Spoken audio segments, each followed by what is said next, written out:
ఈ వీడియోలో పేర్కొన్నటువంటి విషయాలు ఉద్యోగులలో అవగాహన ఏర్పరచడం కొరకు చేసినటువంటి ఉదాహరణలు మాత్రమే. ఎలక్షన్ కమిషన్ ఆఫ్ ఇండియా వారు ప్రత్యక్ష పద్ధతిలో ఇచ్చినటువంటి ట్రైనింగ్లోని విషయాలనే ప్రామాణికంగా తీసుకొని పాటించాల్సిందిగా కోరనైనది. Hi friends, this is Krishna from Harivillu channel. Election విధుల్లో భాగంగా పీఓ మరియు ఏపీఓలకు ట్రైనింగ్ కూడా పూర్తయిందండి. ఆ ట్రైనింగ్ సంబంధించినటువంటి పీఓ డైరీ కూడా మనకి ఇవ్వడం జరిగింది. సో ఆ పీఓ డైరీ చూడడానికి చాలా పెద్దగా ఉంది. సో ఆ పోలింగ్ పీఓ డైరీలో ఉన్నటువంటి మొత్తం సారాంశం అంతా కూడా ఈ 33వ అధ్యాయంలో పొందుపరచడం జరిగిందని ఈ బుక్లో పేర్కొనడం జరిగిందండి. సో ఒకసారి ఈ 33వ అధ్యాయంలో ఉన్నటువంటి విషయాలు ఏంటో సంక్షిప్తంగా పరిశీలిద్దాము. సో ఇది కొద్దిగా లెంతీగా ఉంటుందండి. సో అయినప్పటికీ కూడా మనము దీన్ని తెలుసుకోవాల్సిన అవసరం ఉంది. సో మనము వర్క్ చేసినప్పటికి కూడా అది సరైన క్రమంలో చేయకపోతే ఎక్కువ టైం తీసుకుంటుందండి. సో దీంట్లో ఏ వర్క్ ఏ విధంగా చేయాలో స్టెప్ బై స్టెప్ క్లియర్గా ఇవ్వడం జరిగింది. సో గమనించగలరు. సో ముందు చూసినట్టయితే ఇక్కడ ఫస్ట్ మనము ఈ క్రింది అంశాలు సరిగ్గా ఉన్నాయో లేదో సరిచూసుకోండి అని చెప్పేసి ఇవ్వడం జరిగిందండి.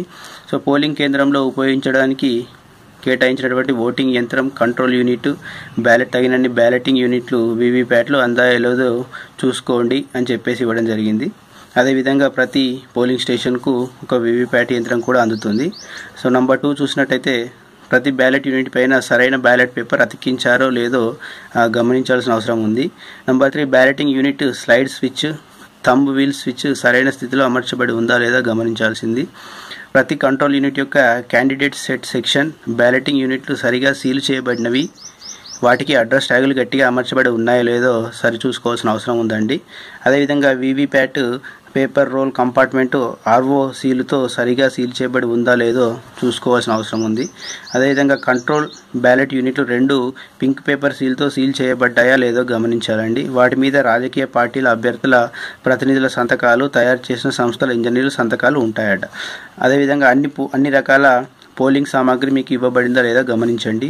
ఓటర్ల రిజిస్టర్, ఓటర్ స్లిప్స్, టెండర్ ఓట్ల కోసం వాడే బ్యాలెట్ పేపర్లు, బాణం గుర్తు క్రాస్ ఉన్న రబ్బర్ స్టాంపు, ఆకుపచ్చ రంగు పేపర్ సీలు, సీలింగ్ కోసం లక్క, చిరగరి సిర, నల్ల కవర్ వంటివి పరీక్షించాల్సిన అవసరం ఉంది. మనకి ఇచ్చినటువంటి ఓటర్ల జాబితాలు, మార్కు చేయబడిన ఓటర్ల జాబితాలు ఒకటేనా కాదా అన్నది పరిశీలించాల్సిన అవసరం ఉంది. మార్కు చేయబడిన జాబితాలో పీబీ మరియు ఈడీసీ తప్ప ఏ మార్కు కూడా ఉండకూడదు. ఇవి కూడా చూడాల్సిన అవసరం ఉందండి. సప్లిమెంట్లో ఉన్న మనకు అనుబంధం ఒకటి ఇవ్వడం జరుగుతుందండి. తొలగించబడిన పేర్లు, దిద్దుబాటు తదితర వివరాలన్నీ ఓటర్ల జాబితా ప్రతుల్లో ఉన్నాయో లేవో సరిచూసుకోవాలి. వర్కింగ్ కాపీలోని ప్రతి పేజీకి క్రమ సంఖ్యలు వేసి ఉన్నాయో లేదో సరిచూసుకోవాలి. ఓటర్ల క్రమ సంఖ్యలను సిరాతో దిద్దినట్టు, కొత్త సంఖ్యలను చేతి వ్రాతతో జోడించినట్టు ఉండకుండా ఉండాలి. వీలైనంత మేరకు నమూనాలో చూపబడిన విధంగా పోలింగ్ కేంద్రాన్ని తయారు చేయాలి. పోలింగ్ కేంద్రంలోకి ఓటర్ల రాకపోకలకు వేరువేరు మార్గాలు ఉండాలి చూడాలి. పోలింగ్ రోజున పోలింగ్ కేంద్రం వెలుపల కొన్ని సూచనలు అంటించాలి. అవి పోలింగ్ ఏరియాను సూచించే నోటీసు, పోటీలో ఉన్న అభ్యర్థుల జాబితా, పోలింగ్ ఆఫీసర్ ఎవరైనా రాని పక్షంలో స్థానికంగా ఇంకో పోలింగ్ ఆఫీసర్ను నియమించాలి. పోలింగ్ ప్రారంభానికి గంట ముందు ఈవీఎంలను, వీవీప్యాట్లను సరిచూసుకొని నమూనా పోలింగ్ను నిర్వహించాలి. నమూనా పోలింగ్కు ముందే బ్యాలెట్ యూనిట్లు, వీవీప్యాట్లను ఓటింగ్ కంపార్ట్మెంట్లో అమర్చాలి. కంట్రోల్ యూనిట్ను నల్ల బల్ల మీద, 3వ పోలింగ్ అధికారి బల్ల మీద ఉంచాలి. ఎందుకంటే కంట్రోల్ యూనిట్ బాధ్యత వారికే ఉంటుంది కాబట్టి. అదేవిధంగా బ్యాలెటింగ్ యూనిట్, వీవీప్యాట్ మిగతా అన్ని సరైన విధానంలో కలిపి ఉంచాలి. విద్యుత్ సరఫరా స్విచ్ను ఆన్ స్థితిలో ఉంచాలి. కంట్రోల్ యూనిట్ వెనుక భాగం ఓడి రాకుండా సన్నని వైరుతో బిగించి దాన్ని కొన్నిసార్లు మెలిపెట్టి లేదా తాడుతో ముడివేయండి అని చెప్పేసి ఇవ్వడం జరిగిందండి కంట్రోల్ యూనిట్ వెనుక భాగాన్ని. పోలింగ్ కేంద్రంలో హాజరైన పోలింగ్ ఏజెంట్లందరికీ ఓటింగ్ యంత్రం, వీవీప్యాట్ సరిగ్గా ఉన్నాయని, అందులో ఓట్లేమీ నమోదు కాలేవని మనము మాక్ పోల్ సందర్భంగా చూపించడం జరుగుతుందండి. సో పోలింగ్ అధికారులు, పోటీలో ఉన్న అభ్యర్థులు, పోలింగ్ ఏజెంట్ల సహాయంతో ఒక్కొక్క అభ్యర్థికి కొన్ని ఓట్లు నమోదు చేసి నమూనా పోలింగ్ను నిర్వహించాలి. నమూనా పోలింగ్ తర్వాత సీయూలోని ఫలితాన్ని గుర్తించండి. పోలింగ్ ఏజెంట్ల సమక్షంలో కాగితపు స్లిప్లు లెక్కించి ఒక్కొక్క అభ్యర్థికి ఫలితాన్ని సరిపోల్చి ధృవీకరించాలి. సో తర్వాత క్లియర్ బటన్ నొక్కడం ద్వారా సీయూలోని నమూనా పోలింగ్ సమాచారాన్ని, అలాగే వీవీప్యాట్ నుండి పేపర్ స్లిప్స్ను తొలగించి ఖాళీ పెట్టెను పోలింగ్ ఏజెంట్లకు చూపించాలి. నమూనా పోలింగ్ వీవీప్యాట్ కాగిత స్లిప్లను వాటి వెనుక నమూనా పోలింగ్ స్లిప్ అని స్టాంపు వేసి నల్ల కవర్లో పెట్టి సీల్ చేయండి. అంటే ఇది సీలు చివరికి చేస్తామండి, ఎందుకంటే ఒకవేళ మళ్ళీ వివిప్యాట్ ఏదైనా ఇబ్బంది అయితే కొత్తది వాడాల్సి ఉంటుంది కాబట్టి సో తర్వాత చేస్తాం. ఇది కవర్ మీద మన సీలు సంతకం పెట్టాలి, పోలింగ్ ఏజెంట్ల సంతకం కూడా తీసుకోవాలి బ్లాక్ కవర్ పైన. పోలింగ్ స్టేషన్ సంఖ్య, పేరు, అసెంబ్లీ నియోజకవర్గం సంఖ్య, పేరు, నమూనా పోలింగ్ వివి కాగితపు స్లిప్లని కవర్ మీద రాయండి. కవర్లను ప్లాస్టిక్ పెట్టెలో పెట్టి పింక్ పేపర్తో సీల్ చేయాలి. పింక్ పేపర్ సీల్తో సీలు పగలగొట్టకుండా పెట్టె తెరవడానికి వీలు లేని విధంగా ఈ సీల్ చేయాల్సి ఉంటుంది. పోలింగ్ స్టేషన్ సంఖ్య, పేరు, అసెంబ్లీ నియోజకవర్గం పేరు ఇవన్నీ కూడా దానిపైన రాయాలి. పోలింగ్ ఏజెంట్ల సంతకాలు తీసుకుని ఆ పెట్టెను సంబంధిత పత్రాలతో పాటు ఉంచాలి. కంట్రోల్ యూనిట్లోని రిజల్ట్ సెక్షన్ లోపలి భాగపు తలుపు ఫ్రేమ్కి ఆకుపచ్చ పేపర్ సీల్ అంటే గ్రీన్ పేపర్ సీల్ను సియులోని లోపలి ఫ్రేమ్కి అతికిస్తాము. లోపలి భాగం రెండు వైపుల నుంచి పేపర్ సీలు రెండు కొసలు బయట కనిపించేలా తలుపు మూయాలి. గ్రీన్ పేపర్ సీల్లోని తెల్ల భాగంలో ముద్రితమై ఉన్న క్రమ సంఖ్య దిగువన పూర్తి సంతకం చేయాలి పీఓ గారు. ఆ పేపర్ సీల్పై సంతకం చేయదలిచిన పోలింగ్ ఏజెంట్ అందరినీ సంతకాలు చేయించాలి. ఆ paper seal green paper seal క్రమ సంఖ్యను రాసుకోనివ్వాలి. కంట్రోల్ యూనిట్లోని రిజల్ట్ సెక్షన్ లోపలి భాగం తలుపును స్పెషల్ ట్యాగ్తో సీల్ చేయాలి. రిజల్ట్ సెక్షన్ వెలుపలి మూతను బిగించి సీల్ చేసి అడ్రస్ ట్యాగ్ను గట్టిగా అతికించండి. కంట్రోల్ యూనిట్ను స్ట్రిప్ సీల్తో బిగించి బయట నుండి సీల్ చేయండి. కంట్రోల్ యూనిట్ రిజల్ట్ సెక్షన్ వెలుపల కవర్ మీద పోలింగ్ ఏజెంట్లను తమ సీళ్లు వేయనివ్వండి. వివిప్యాట్ డ్రాప్ బాక్స్ చిరునామా ట్యాగులతో అంటే అడ్రస్ ట్యాగులతో సీల్ చేయాలి. బ్యాలెటింగ్ యూనిట్ కంట్రోల్ యూనిట్లను కలిపే కేబుల్ పోలింగ్ కేంద్రంలోని ఓటర్ల కాళ్లకు అడ్డు తగలకుండా చూసుకోవాలి. అదే సమయంలో ఆ కేబుల్ అందరికీ స్పష్టంగా కనిపించేలా జాగ్రత్త తీసుకోవాలి. పోలింగ్ ఏజెంట్లకు మీ వద్దనున్న ఓటర్ల జాబితా మార్కుడ్ కాపీలో PB postal ballot, EDC election duty certificate తప్ప మరే ఏ విధమైన ఎంట్రీ లేదని చూపించాలి. ఓటర్ల రిజిస్టర్ 17A ముందు నుంచే ఎలాంటి ఎంట్రీ లేవని స్పష్టంగా వారికి చూపించాలి. డిక్లరేషన్ చదివి వినిపించి పోలింగ్ ప్రారంభానికి ముందు సంతకం చేయాలి. నిర్ధారిత సమయానికే పోలింగ్ ప్రారంభించాలి. ప్రజాప్రాతినిధ్య చట్టం 1951 సెక్షన్ 128ని పైకి చదివి వినిపించి పోలింగ్ కేంద్రంలో ఉన్న వారందరికీ ఓటింగ్ గోప్యత విషయంలో హెచ్చరించాలి. ఒక అభ్యర్థి తరపున ఏ సమయంలోనైనా ఒకే పోలింగ్ ఏజెంట్ మాత్రమే అనుమతించాలి. నిష్పాక్షికంగా పోలింగ్ జరిగేలా చూడాలి.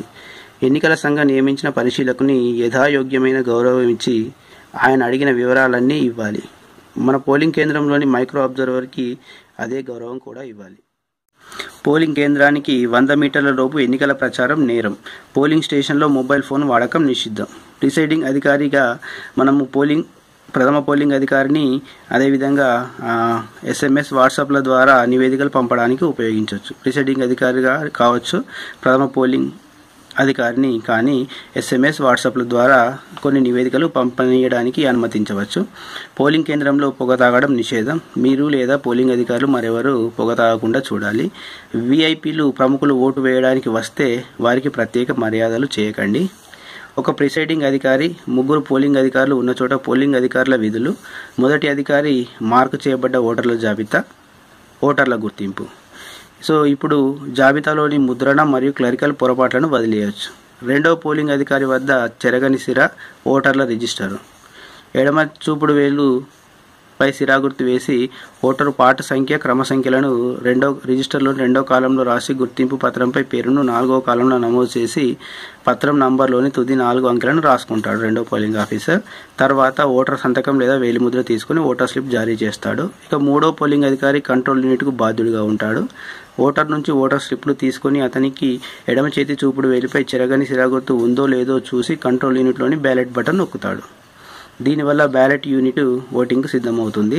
తర్వాత ఓటర్ను ఓటింగ్ కంపార్ట్మెంట్లోనికి పంపించి ఓటు వేయమని చెప్తాడు. సో నెక్స్ట్ ఒక ప్రిసైడింగ్ ఆఫీసర్ అదేవిధంగా 5 పోలింగ్ అధికారులు ఉండి లోక్సభ, అసెంబ్లీ 2 స్థానాలకు ఏకకాలంలో పోలింగ్ నిర్వహించేటప్పుడు పోలింగ్ అధికారుల విధులు. మొదటి పోలింగ్ అధికారి మార్కుడ్ కాపీ, రెండవ పోలింగ్ అదేవిధంగా ఓటర్ల గుర్తింపు, రెండవ పోలింగ్ అధికారి 17A రిజిస్టర్ ఇండెలిబుల్ లింకు, 3వ పోలింగ్ అధికారి ఓటర్ స్లిప్ జారీ, 4వ పోలింగ్ అధికారి లోక్సభ కంట్రోల్ యూనిట్ బాధ్యుడు, 5వ పోలింగ్ అధికారి అసెంబ్లీ ఎన్నికల కంట్రోల్ యూనిట్కు బాధ్యుడు. ఇక 41 చూసినట్టయితే ఓటర్స్ రిజిస్టర్లో నమోదైన వరుసలోనే ఓట్లు వేసేలా చూడాలి. రిజిస్టర్లో సంతకము వేలిముద్ర వేసిన తర్వాతే ఓటు వేయనివ్వాలి. ₹2 డిపాజిట్ చెల్లించనిదే ఏ వ్యక్తిని ఓటర్ గుర్తింపు విషయంలో సవాలు చేయడాన్ని అంగీకరించకండి. అలా ఛాలెంజ్ చేయబడిన ఓట్లు వేసిన వారి జాబితాను ఫామ్ 14లో నమోదు చేయాలి. సవాలు ఛాలెంజ్ రుజువైన పక్షంలో వేరొకరి పేరిట ఓటు వేయ ప్రయత్నించిన వ్యక్తిని పోలీసులకు అప్పగించి లిఖితపూర్వక ఫిర్యాదు చేయాలి. అందులో అసహాయులు ఓటు వేయడానికి వస్తే వారి సహచరుల డిక్లరేషన్ అడిగి తీసుకోవాలి. అటువంటి ఓటర్ల జాబితాను ఫామ్ 14A నమోదు చేయాలి. ఏ ఓటర్కైనా 18 ఏళ్ల కన్నా తక్కువ వయసు ఉందని భావించి అతని గుర్తింపు విషయంలో మాత్రం సంతృప్తి చెందితే సదరు ఓటర్ నుంచి డిక్లరేషన్ తీసుకోండి. వారి ఓటు అర్హతను ప్రశ్నించకండి. రిజిస్టర్లో వివరాలు నమోదైన తర్వాత ఏ ఓటర్ అయినా ఓటు వేయ నిరాకరిస్తే అతనిపై ఒత్తిడి తేకండి. అయితే అతని వివరాలు రిజిస్టర్ రిమార్క్స్ కాలంలో పొందుపరచండి. ఓటరు ఓటు వేయ నిరాకరించిన పక్షంలో రిజిస్టర్ కాలం నంబర్ 1లో క్రమ సంఖ్యను మార్చకండి. తన ఓటును తాను వేయడానికి ముందే ఇంకొకరు వేశారని తెలిపిన ఓటర్ గుర్తింపు విషయంలో సంతృప్తి చెందితే అతనికి టెండర్ ఓటు వేసేందుకు అనుమతించండి. ఆ ఓటర్ను ఓటింగ్ యంత్రం ద్వారా ఓటు వేయనీయకండి. టెండర్ ఓట్ల జారీకి సంబంధించిన రికార్డును 17Bలో నమోదు చేయండి. 17B టెండర్ ఓట్లకు విడి కవర్లో ఉంచండి. మీరు హెచ్చరించినప్పటికీ ఓటింగ్ ప్రక్రియను గోప్యత పాటించని వ్యక్తిని ఓటు చేయనీయకండి. అటువంటి వ్యక్తి సంఖ్య ముందు రిజిస్టర్లో రిమార్క్స్ కాలంలో ఈ విషయమై నమోదు చేయండి. దీని వలన క్రమ సంఖ్యను మార్చాల్సిన అవసరం లేదు. పోలింగ్ ముగింపు సమయానికి క్యూలో ఉన్న వారందరూ ఓటు చేసేందుకు వీలుగా వారికి క్రమ సంఖ్యలు వేసి పీఓ సంతకం చేసిన స్లిప్పులు ఇవ్వండి. ఈ పనిని ముగింపుకు కొద్ది నిమిషాల ముందు చేయండి. స్లిప్పులు క్యూ చివరి నుంచి ఇస్తూ ముందుకు రండి. ఆ విధంగా స్లిప్పులు పొందిన వారందరినీ ముగింపు సమయం తర్వాత ఆలస్యమైనా సరే ఓటు వేయనీయండి. ఫామ్ 17A రిజిస్టర్లోని ఓట్లతో సరిపోల్చుకోవడానికి టోటల్ బటన్ నొక్కండి. కంట్రోల్ యూనిట్లో నమోదైన ఓట్ల సంఖ్యను రాసుకోండి. అలా చిట్ట చివరి ఓటు పోలైన తర్వాత పోలింగ్ ముగిసిందని ప్రకటించండి. కంట్రోల్ యూనిట్పై ఉన్న క్లోజ్ మీటపై వేసిన నీలం రంగు రబ్బర్ క్యాప్ను తొలగించి మీట నొక్కి ఓటింగ్ యంత్రాన్ని ఆపివేయండి. ఆ తర్వాత క్యాప్ను మళ్ళీ యథాస్థానంలో ఉంచండి. ఫామ్ 17C రికార్డు చేసిన ఓట్ల వివరాలు తయారు చేయండి. ఓట్ల వివరాల పత్రాల ప్రతులపై సంతకం చేసి అభ్యర్థులు వారి పోలింగ్ ఏజెంట్లకు ఇవ్వండి. నిర్ణీత డిక్లరేషన్ ఫారంలో ఈ విషయాన్ని ప్రకటించండి. పోలింగ్ ముగించిన తర్వాత కంట్రోల్ యూనిట్ వెనుక కంపార్ట్మెంట్లోని పవర్ స్విచ్ను ఆఫ్ చేసి బ్యాలెట్ యూనిట్లు, వీవీప్యాట్ కంట్రోల్ యూనిట్లను డిస్కనెక్ట్ చేయండి. వీవీప్యాట్ బ్యాలెటింగ్ యూనిట్లను వాటి పెట్టెల్లో ఉంచండి. వాటికి రెండు వైపులా సీల్ చేసి అడ్రస్ ట్యాగ్లను విడివిడిగా గట్టిగా అతికించండి. సంతకం చేయడానికి ఇష్టపడే అభ్యర్థులు లేదా పోలింగ్ ఏజెంట్లను ఆ పెట్టెలపై సంతకం చేయనివ్వండి. ఎన్నికల పత్రాలు, సామాగ్రిని వేర్వేరు కవర్లో పెట్టి సీల్ చేయండి. మార్కుడు చేయబడిన ఓటర్ల జాబితా, ఓట్ల రిజిస్టర్, ఓటర్ స్లిప్పులు, టెండర్ ఓట్లు, వాటి జాబితా 17B, ఉపయోగించిన టెండర్ ఓట్లు ఉన్న కవర్లపై సీల్ వేయండి. ఈ కవర్లపై అభ్యర్థులు లేదా పోలింగ్ ఏజెంట్లు కోరుకుంటే సంతకం చేయనివ్వాలి. ఎన్నికల పత్రాలు, సామాగ్రితో కూడిన అన్ని కవర్లను 4 పెద్ద ప్యాకెట్లో ఉంచాలి. స్టాట్యుటరీ కవర్స్ ఆకుపచ్చ రంగు కవరు అని రాయబడిన మొదటి ప్యాకెట్లో 5 సీల్డ్ కవర్లు, నాన్ స్టాట్యుటరీ పసుపు పచ్చ కవరు అని రాసిన రెండవ ప్యాకెట్లో 11 కవర్లు ఉండాలి. మూడవ ప్యాకెట్ బ్రౌన్ కవరు 7 వస్తువులు ఉండాలి. ఇతర సామాగ్రి అంతా 4వ ప్యాకెట్ నీలం రంగు కవర్లో ఉంచాలి. ఓట్ల వివరాల నమోదు పత్రం అంటే 17C, పోలింగ్ ప్రారంభం, ముగింపు సమయంలో మీరు చేసిన డిక్లరేషన్ అంటే declaration by PO, presiding officer డైరీలను ముందు విడివిడి ప్యాకెట్లుగా చేసి పైన పేర్కొన్న 4 ప్యాకెట్లలో వేయకుండా మన దగ్గరే ఉంచుకోవాలి. ఇవే కాక పరిశీలకుని 16 అంశాల నివేదిక, విజిట్ షీట్లను కూడా మన వద్దే ఉంచుకోవాలి. అంటే 17C declaration by PO diary, 16 point report, visit sheet ఇవన్నీ కూడా మన వద్దే ఉంచుకోండి. వీటిని ఏ కవర్లో కూడా ఉంచకుండా మన వద్దే ఉంచుకొని పరిశీలకుని నివేదిక విషయంలో చాలా జాగ్రత్తగా ఉండాలి. అది కలెక్షన్ సెంటర్లో జమ చేయనంత వరకు విధుల నుంచి రిలీవ్ కాలేరు. వీవీప్యాట్ ఓటింగ్ యంత్రం 3366 పాయింట్లో పేర్కొన్న 3 ప్యాకెట్లు అంటే పైన మనం పేర్కొన్నటువంటి 3 ప్యాకెట్లు, 16 పాయింట్ల పరిశీలకుని నివేదిక, విజిట్ షీటు, 4 పెద్ద ప్యాకెట్లు పోలింగ్ పూర్తయిన వెంటనే ఆలస్యం లేకుండా కలెక్షన్ సెంటర్లో అప్పగించాలి. పోలింగ్ సందర్భంగా జరిగిన అన్ని సంఘటనల వివరాలను పూర్తిగా వాస్తవ సమ్మతంగా నమోదు చేయడానికి పీఓ డైరీ సరిగ్గా రాయడం తప్పనిసరి. ప్రతి సంఘటన వివరాలను పోలింగ్ పూర్తయ్యాక కాకుండా సంఘటన జరిగిన వెంటనే నమోదు చేయాలి.